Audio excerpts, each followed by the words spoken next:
Welcome back to another episode of Let's Have a Sip. I'm your host, Sean Drinks. And we're live. So my next drink is a Maker's Mark wood finishing series, a limited release that actually came out last year, 2021. FAE 01. Don't ask me what that stands for. I have no idea, but all I know is that it tastes good. So my next guest is Chef Terance Jenkins. How you doing, buddy? I'm doing well, Sean. How you doing? I'm good. Living life. So you are the executive chef for Restaurant Beatrice. Beatrice.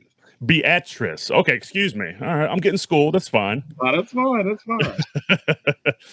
So I know you got a little event going on at the restaurant, not this Wednesday, but next, October 12th. October 12th. Yeah. Super excited. We're partnering with Maker's Mark. I'm also drinking some Makers. Got the Makers 46 here. We got a little old fashioned going. Yep. Nice. Yeah. So we're a contemporary Louisiana restaurant. So what's more Louisiana than doing a cochon de lait, you know? Okay, yeah. So I'm originally from New Orleans, but I haven't lived there since 2005. I was dislocated because of Hurricane Katrina to Tennessee. Okay. And so my mom would always try to make home like it used to be. Like, so she would always be cooking red beans and rice on Monday and stuff like that, and the whole nine. And so I just recently moved to Dallas, Texas, and my fiance does not like seafood whatsoever. But there's more seafood out there for you to eat, dude. That's all good. Yeah. So exactly, because I'm a big boy and I need to eat. So she was like, "Hey, I found this restaurant. It's in Oak Cliff. You want to go get brunch there? Look at the menu. Tell me what you think." And I was like, "Where'd you find this place?" I was like in love as I was looking at the menu, and I was like, "Yeah, we're going now." So we ate there, and everything I had was phenomenal. And I remember, I don't think we actually talked because I've seen you in the restaurant, and I remember you were walking through and you were asking everybody how the food was and stuff like that. And I was like, I like when they do that. That's cool. So yeah, you walked by and said hello to everybody, make sure everybody was good. And I was like, yeah. The food was good. It was great. Thank you. And I wish I could take all the credit. I have a really good team. And it's been good. It's like I get to bring a taste of Louisiana, New Orleans to Dallas, and I'm glad you got to experience that. And, I'm glad you found out about us. That's awesome. Yeah. And y'all just opened up, and correct me if I'm wrong, y'all opened up this past March. Is that correct? Yeah, we opened up the weekend after Mother's Day. Okay. Weekend after Mother's Day. So okay. We've been 5 months now, and each week I just see us progressively getting better and better and better and better until we're at the point where we want to be, Yeah, for sure. So do you see the restaurant expanding? Like, would you have multiple restaurants, or is it just more of like we just want to stay here, keep it like exclusive kind of thing? I guess we can never say never, right? We'll see. We'll see. Yeah, so because I had mentioned to my mom that she would want to come, but she lives in Tennessee, so I don't see her flying down here anytime soon for that. But she definitely would when she comes. I know she's coming the beginning of November, because I just recently got engaged and we're having our engagement party and stuff like that. And she's like, "What are we gonna eat? We might have to pop in, man." So yeah. So now I told her that you were coming on, and I was like, "Yeah, he has a vegan gumbo dish, which is super different." And the inspiration behind that was, if I'm not mistaken, was Leah Chase, correct? Leah Chase, yeah. And I told her about that, and she was like, "Oh, I love her. Dookie Chase is my, that was one of my favorite restaurants." And I forgot, but she had a picture with her, and she's like, she was such a big Leah Chase fan, and I thought that was super cool. So that's awesome. I think I'm gonna love your mom. Oh, I know you will. No, yeah. So that dish, obviously, the vegan movement is real. As a chef, it took me a minute to embrace it, because I'm a meat and potatoes kind of person, right? But the vegan movement's real, right? My number what, three selling the entrees, the vegan jambalaya. Dang. Yeah, so the movement's real, and I wanted to pay respect to one of the pioneers of why I cook, right? Um, you know, not only my grandmother who inspired me, but Leah Chase, like she was a big chef in New Orleans, and I didn't have a lot of chefs that looked like me to look up to, So her and Austin Wesley were two chefs that were in the city that nobody probably ever knows, but you know, we're doing this for them. Nice. I love it. Yeah, I couldn't say that like if I saw the menu, I'd be like, you know what, that's something that I'd want to try, but I think I want to try it. It's just because like I don't know, I always like trying different kinds of foods. And one thing that's my fiance Courtney and I do is if we're going to eat brunch, we try to really and I can really only speak for myself, but I really try to just slow down and kind of understand what it is that I'm eating. Do I Hmm. like it? Why do I not like it? Hmm. And then it's the same thing with whiskey. It's like, I have obviously, if you're watching this right now, everyone watching, you got all the bourbon behind me, and that's my jam. And I love just slowly sipping and understanding like what it is, what's the profile, what do I like about it. And I'm not like a savant or anything like that. I just like if I like it, okay, cool. Let me figure out why, and I'll go from there. So Yeah, but most people wouldn't even take the time to you know understand why they don't like something. Right? It's like, I don't yeah. like it. But it's awesome that to hear you say, "Well, I'm tasting it all to see what I like about it, what I don't like about it." That's a great way to think. Well, because like I don't want to. Okay, let's say so. Like I said at the beginning of this, I'm drinking this Maker's Mark. Okay, so I love it, and it's it's creamy, it's kind of fruity as well, and I know I've had some bottles that I bought where I'm like, okay, I don't like this, but initially, whenever I first started getting into bourbon, I didn't really stop to like really understand like why I didn't like it, and then I think I bought a couple more bottles that had somewhat of a similar profile, and I'm like, okay, I'm wasting my money now, so let me figure out what I'm doing. So. Bourbon's expensive, so good Mhm. ones are at least.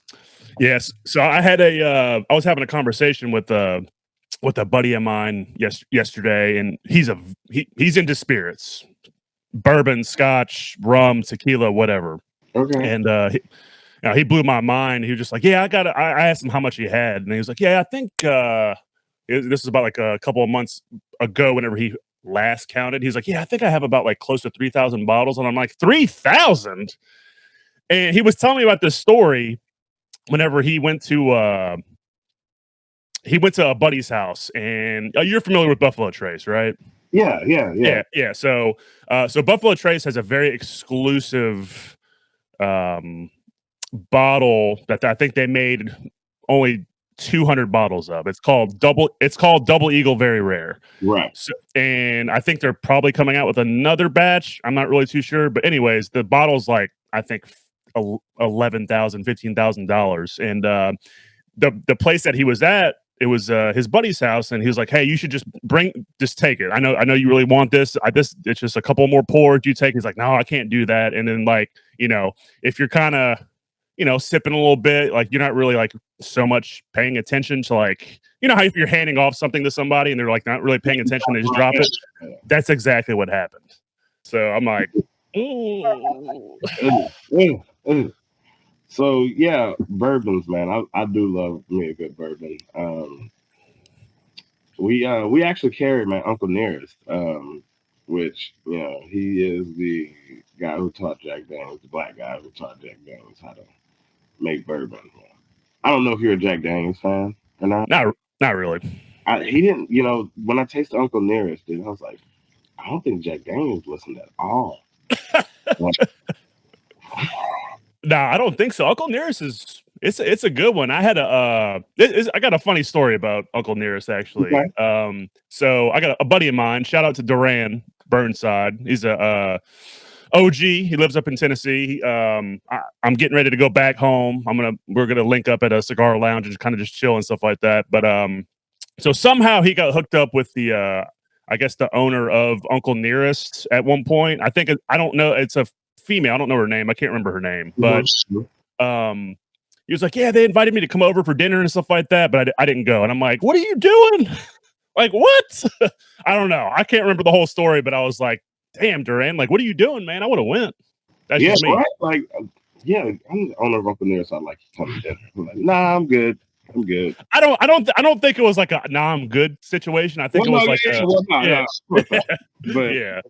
Oh, well. So do you have any, like, bourbon-based dishes or anything? Or, like, maybe, like, a dessert?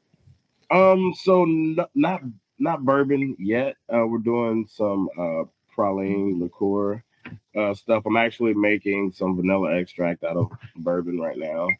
Okay. Um, and that'll be ready in a few months. Uh, yeah, not a lot of bourbon. Not a lot of bourbon. Not to cook with, but I like to drink it. I like that. Okay. Now I don't know if this has been an issue at, the location that you're at right now, because I know that you have a lot of experience, which we haven't touched on just yet, Hmm. but you started your career in New Orleans, correct? Uh-huh. We'll come to that in a second. But so you were in New Orleans, and I think you at some point were in Houston, if I'm not mistaken. You had your Bon Temps Events, correct? Yep, Bon Temps. So um, now, since you've been in Dallas, do you feel like you have patrons that are causing more issues than they really need to? So, like, what my question is like, let's say I come in, how could I be a better patron in an industry that is so short staffed? Um, be understanding. Like, be a little more understanding. That's all. Yeah. It's Because I for me. It's a slippery slope for me. yeah. Well, I just like to ask those things. So, but I mean, because I've seen particular restaurants where I'll go into, and you'll have individuals that will make a ruckus, whatever, and I'm just like, just give them a chance. There's the times have changed since 2020, so I just yeah. Staffing's a real issue, man. Like, there's days where it's, me and one other person here, or myself or Craig and one other person. Craig's my sous chef. Shout out to Craig. Couldn't do it without him. He's good. He's good. He's really good.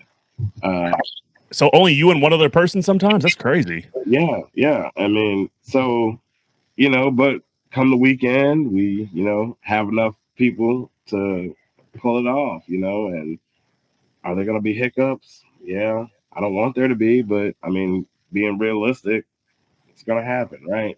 Yeah. Um, but people just need to kind of be understanding and you know give it a chance. Yeah, yeah, no doubt. No doubt. So yeah, now coming back to to you starting your career in New Orleans, you Commander's Palace was the first place you've ever worked at whenever you got into the restaurant industry, right? The second Second. place I ever worked at. Yeah, so Bella Luna's.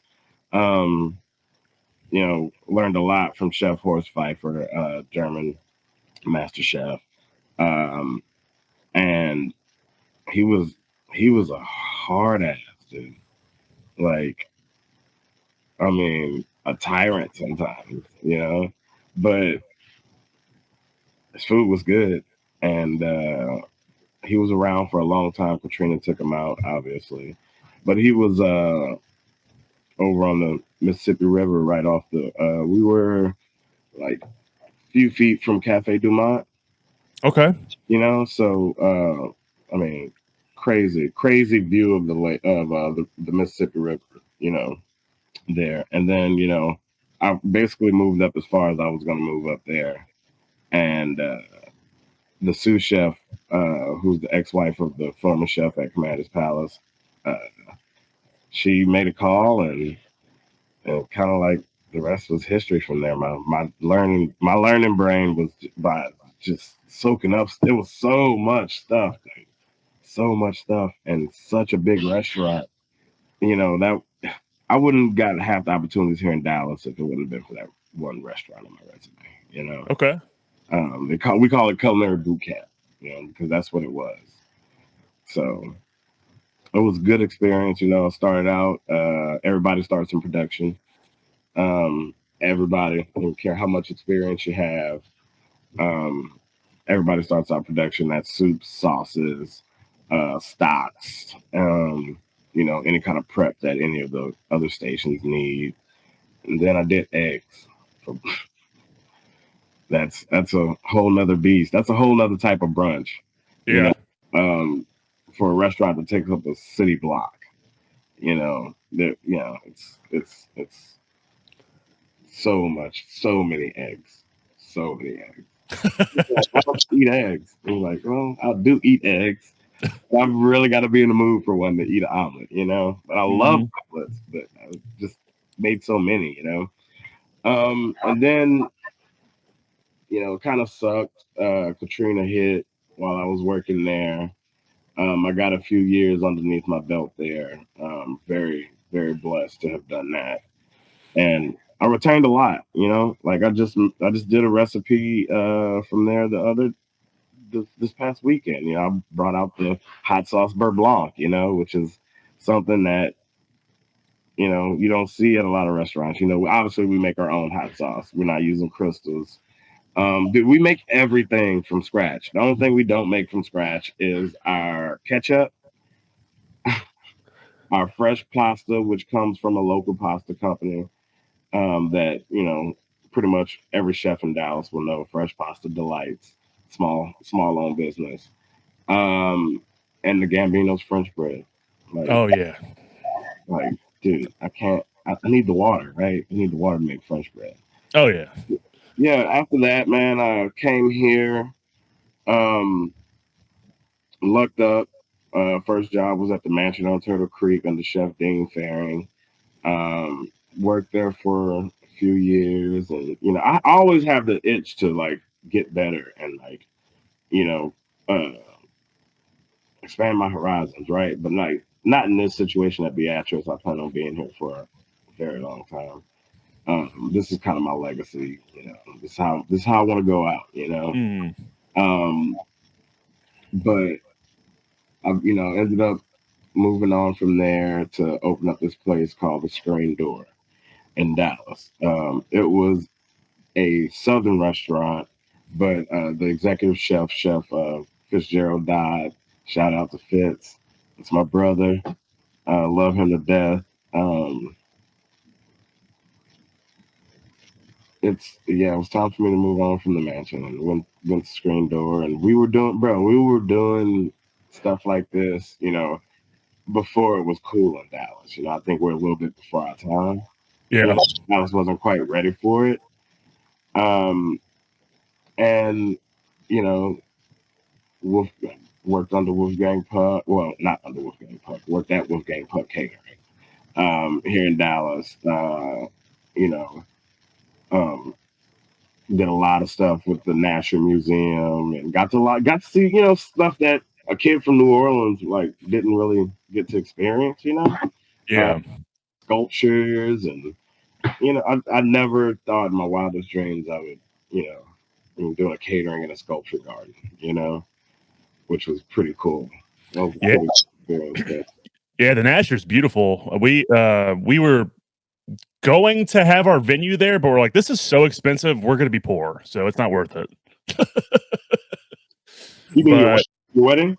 yeah, we're the wedding venue. That's what we were thinking about using the Nasher. We would like toured it, talked to some people while we are over there, and I'm just like, Courtney, like this is awesome, but I don't know. Yeah, yeah, I don't know. So it's super cool though. But yeah, it's cool that you catered over there. It's a beautiful spot, man. yeah, yeah. And you know, kind of fast forward a little bit. Cedars Social, which was a very hot spot here in Dallas, um, was the chef there for a little bit. Got to do some real cool food. Kind of that was one of the times I got all free reign to just kind of whatever you know. Um, and then you know went to AmberJax here in Dallas, and that's where I kind of started submitting my you know Dallas roots and just like if most people know me from the restaurant industry here in Dallas, it's from AmberJax, and Okay. you know they're I was like, oh my god, the best Cajun restaurant like ever, and we weren't even a Cajun restaurant. We were a seafood market. Like, and I'll get into that like that's something I want to touch base on. It's Cajun Creole, like Louisiana, like what all it really is, you know. Mm-hmm. But that was a cool spot, and it all started from Rex's Seafood on in Wood and Lovers, the first location. It all kind of started there, and just learning more about fish and touching fish, and you know, we used to cut so much salmon, dude. We use an electric knife, like during the holidays, like just because so many smoked salmon platters. There's a big Jewish community out there in that area, so it's a lot of a lot of smoked salmon, a lot of smoked salmon. And then fast forward to moving to Oklahoma City, a place I never thought I would live, but I got in corporate. I kind of got burnt out after AmberJax. Not kind of, I did get burnt out. This business will eat you alive if you let it. And just kind of needed a break, and I went into the corporate world, and I was going around the whole Southwest region, opening Whole Foods. It was pretty cool. Pretty cool. I actually got to go do the Mandeville store out in Louisiana. So I was like maybe 45 minutes from my mom. And it was like, hey, can you make me some red beans so I can take to the hotel? And yeah, and she would just like make sure my fridge was like stocked, and Yeah. awesome. Yeah, my mom. So for whatever reason, you can't get the type of red beans that you normally can get in New Orleans. Okay. So what kind of red beans do you use? Amelia, Okay, I'm just making sure. yeah, nah. So about the grave and slap me, man. Nah, dog. So yeah, my mom, like for whatever reason, you can find them here in Dallas. Like I've seen them in here in Dallas. I haven't looked for them recently, but yeah. Fiesta has them. Who has them? Fiesta grocery store. Okay. Yeah. Okay. I know what you're talking about. Yeah. So once I saw him here, I told my mom. She was like, "You need to buy me like 20 bags, like now." Mail them. Yeah. So yeah. Yeah. So that's because, and you couldn't find those in Dallas before Katrina. A lot of people that were from New Orleans were like, "Oh my gosh, Patton's hot sausage." Like, I don't know if you guys ever made hot sausage sandwich, po' boys, or like sandwiches, but Patton's hot sausage, and that's a key ingredient in my mom's gumbo. Like, oh my gosh, she almost made us drive to the first year, like it was a few months after Katrina. I don't remember why she was making gumbo. It was a holiday, and she almost made me drive like to go get some hot sauce. Like I could go over the state line. I was like, we're going like 8 hours for some fish. Like, no, I can make it. Like, what? No. That was one of the few times I ever told my mom no. It was like, nah, we're not doing this. I'll just make it, and then lo and behold, I don't know how I walked into Fiesta, and I was like, oh, all right, y'all got a lot of Louisiana stuff in here. So yeah, and then if you need, I can get you a 25-pound bag and send a whole sack of them. Oh yeah. Yeah. I remember the first time that I saw this. Whenever I was still living in Tennessee, I saw Zapp's potato chips for the first time, and I was like, oh, so they're coming up here now. But I still don't see any Big Shot soda, so I was like, well, depends on where you go. Depends where you go. Well, I haven't seen them other than in Louisiana. And I just they're here. They're in some of the other parts of town. Like, is this like a secret? Because I can't find them. Next time I come across them, I'll definitely make sure I hit you up and like, hey, Sean, I got some Big Shot. Yo, so did you grow up eating Chiwis? Oh yes, found them. Oh yeah, yeah. So there's a snowball stand here in Oak Cliff. The owners are from New Orleans, and the snow. Hey, dude, I just posted on Facebook like 2 weeks ago. I was like, I'm home. Like, There's a snowball stand, you know, in walking distance from my house. What? That's clutch. Yeah, yeah, yeah. So it's called Nola Snowballs. And you know the owners come in for brunch all the time, and you know the seafood boils and stuff. But she has chiwis. She had my nectar snowball. She's got zaps. I need to see if I can find Big Shot though. Like, If you do, you need to hook. You need to let me know. I'll pay. Yeah. yeah, dude. Yeah. Yeah. What's your flavor? Man, you know, I feel like the blue. I'm having a brain fart, but I can't remember the blue one was like a what was that the blue one? I can't That was remember. coconut, right? Wasn't it blue coconut? Something like that was like the unicorn. I could never find that one for some reason, but man, if I had to pick one, that's tough. Maybe pineapple? I don't know.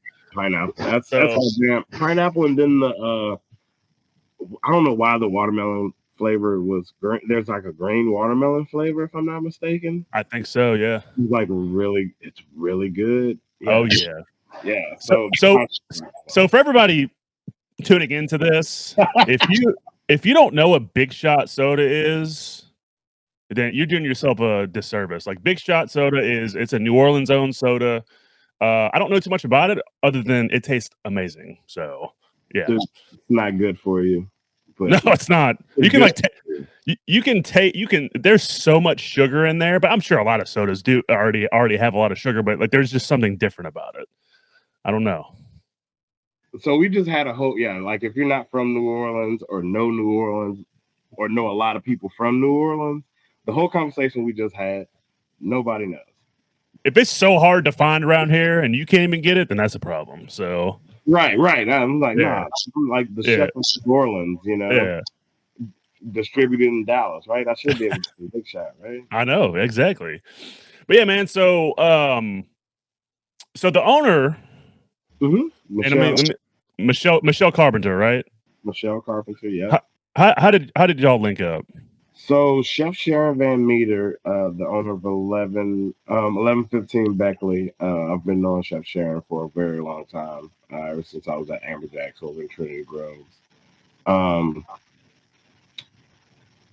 know, Michelle was saying she was looking for a chef I came on as a consultant. She was looking for a consultant, and to kind of just give her some Louisiana. It's hard. She's awesome at Japanese, and Michelle is awesome at Cajun food. But her comfortability was in Japanese cuisine. She owns Zen Sushi over in Bishop Arts. So like, there's only like 3 female-owned, female-operated sushi restaurants in the world. Dude, like 3. Oh, really? Like for the executive, for the sushi chef to be a female and own it. I believe that's what her partner said. Yeah. And say that again. What's the name of the restaurant? Zen Sushi. Zen Sushi. I'm gonna have to go check. I'm gonna have to go check it out. I love sushi. Yeah, and she's she's kind of started vegan sushi. Okay. And making it popular, and here in Dallas, she was like one of the first ones to kind of go to the forefront. I guess she saw it coming. She saw it coming. Yeah, no doubt, dude. And one of my favorite dishes there is the yakisoba. It's a sautéed, noodle beef dish. It's delicious. That sounds good. I'm getting hungry right now. I haven't really eaten too much today, but like the next time we do this, so if we got to do this again, right? But we got to sit down and like break bread. I think it'd be cool if we do it on the Monday. We're closed, so like I could never sell red beans and rice on a Monday, which is very, I get it. Yeah. Yeah, we'll definitely have to do like some red beans and rice and fried chicken or something. Oh, I'm down for that. Yeah, so we'll link up soon for sure. Yeah, it'll be cool to meet you in person. Like, that's the funny thing about what it is that I'm doing with this podcast is like, I'll have individuals like yourself that I've never met. They're doing cool stuff, but I've never met them in person. But it would be super dope since we're both local to Dallas. I'm down for that for sure. Yeah. Are you an Oak Cliff dweller? No, so I mean, my fiance and I will come down there every once in a while. The last time I've been down there, if I'm not mistaken, is whenever I came to y'all's restaurant. And no, but I live kind of closer to like where Mockingbird Station's at. Yeah, I know exactly what Yeah, so I'm in the M streets, so I'm in that general area. Yeah. another cool neighborhood, dude. Oh yeah. Another cool neighborhood. I kind of want to get this off my chest. Like Well, Cajun food and Creole food are not the same food. okay. A lot of people, have that misconception of, you know, me being a Cajun chef. Nah, no, I am of the Creole variety. So and the Cajun food is awesome. I love it, but so the difference is, Creole food is a little more refined, right?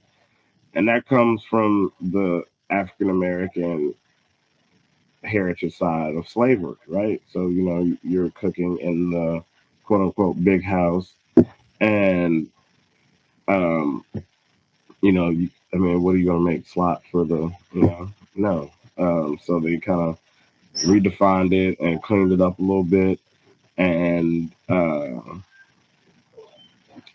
you know, so like I said, it's a little more refined, and it's just really good.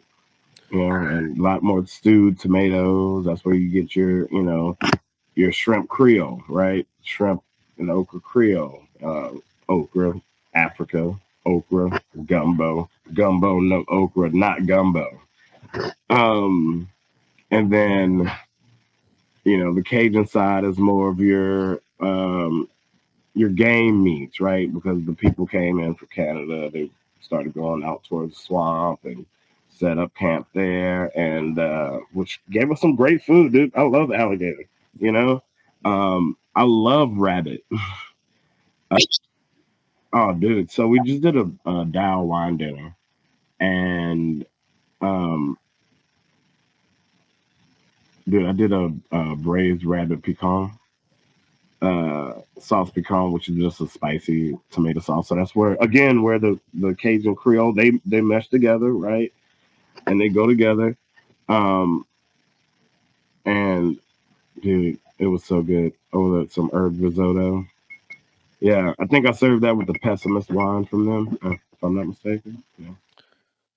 Yeah, it's it's interesting that you brought that up, and I'm glad that you got that off your chest. That's one good thing to do. You don't want to hold stuff in. So, Right.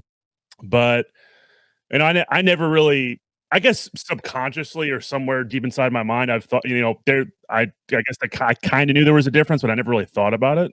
Right. So, Most people, I mean, it's not a big deal, but it's a big deal to me. You know what I mean? yeah, no, totally understandable for sure. So I just always like for people to know Yeah.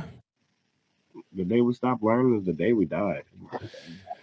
And I think that's a good thing because, I mean, you seem very detail oriented, and that I mean, if you're gonna make if you're gonna be cooking and learning new things, I think you need to understand different types of food. And I mean, I'm not a chef. I mean, I can go cook, but is it gonna be good?